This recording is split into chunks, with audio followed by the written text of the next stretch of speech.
I'm always talking about how Alexander technique can benefit our piano students, but we can also use it ourselves while we teach to help us stay mentally alert and physically comfortable on those long teaching days. So here are 3 simple tips to help you do that. First tip is to take a standing break and maybe walk around a little bit. It's such a simple idea, but it's really effective.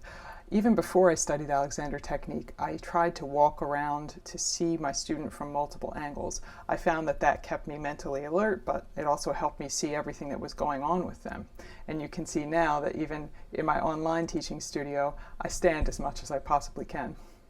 Taking a standing break can also bring more awareness to the way that we're sitting, since we tend to have better use of our torso while we're standing.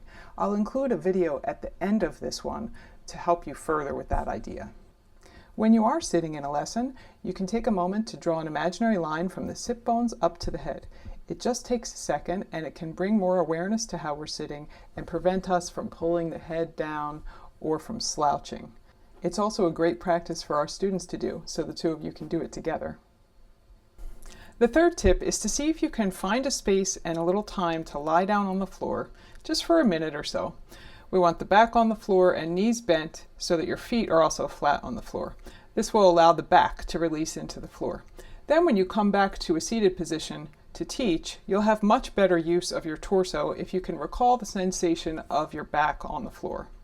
This is a great practice not only for us but also for our students, so maybe you could do it together for even 30 to 60 seconds in a lesson, or your students could make a practice of doing it at home before they come to their lesson and certainly before they practice the piano.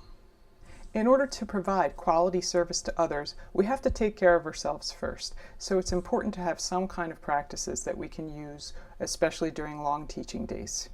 If you'd like to learn more about incorporating Alexander technique into your teaching, download the free PDF below and subscribe to the channel so that you know when we have new videos coming out.